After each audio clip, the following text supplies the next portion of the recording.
During the early spring, he had refrained from adding extensively to the comfort of his environment, because he had felt that the army might start on the march at any moment. Of late, however, he had been impressed that they were in a sort of eternal camp. Many of the men engaged in a spirited debate. One outlined in a peculiarly lucid manner all the plans of the commanding general. He was opposed by men who advocated that there were other plans of campaign. They clamored at each other, numbers making futile bids for the popular attention. Meanwhile, the soldier who had fetched the rumor bustled about with much importance. He was continually assailed by questions. "What's up, Jim? The army going to move?" "Ah, what you talking about?" "How you know it is?" "Well, you can believe me or not, just as you like. I don't care a hang." There was much food for thought in the manner in which he replied. He came near to convincing them by disdaining to produce proofs. They grew much excited over it. There was a youthful private who listened with eager ears to the words of the tall soldier and to the varied comments of his comrades. After receiving a fill of discussions concerning marches and attacks, he went to his hut and crawled through an intricate hole that served it as a door. He wished to be alone with some new thoughts that had lately come to him.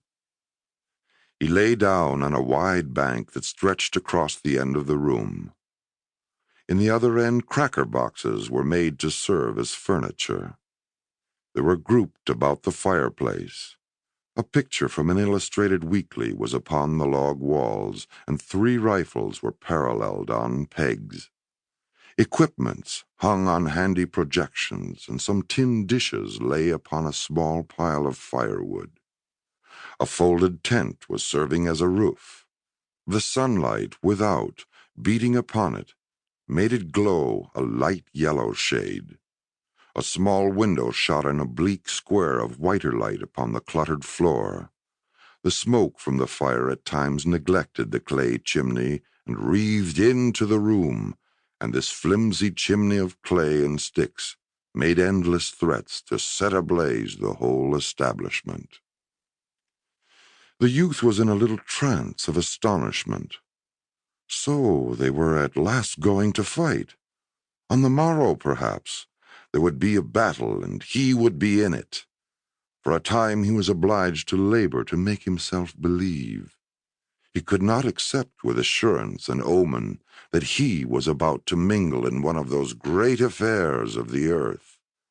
He had, of course, dreamed of battles all his life, of vague and bloody conflicts that had thrilled him with their sweep and fire. In visions he had seen himself in many struggles. He had imagined peoples secure in the shadow of his eagle-eyed prowess. But awake, he had regarded battles as crimson blotches on the pages of the past. He had put them as things of the bygone, with his thought images of heavy crowns and high castles. There was a portion of the world's history which he had regarded as the time of wars, but it, he thought, had been long gone over the horizon and had disappeared forever. From his home, his youthful eyes had looked upon the war in his own country with distrust. It must be some sort of a play affair. He had long despaired of witnessing a Greek-like struggle. Such would be no more, he had said. Men were better or more timid. Secular and religious education had effaced the throat-grappling instinct, or else firm finance held in check the passions. He had burned several times to enlist.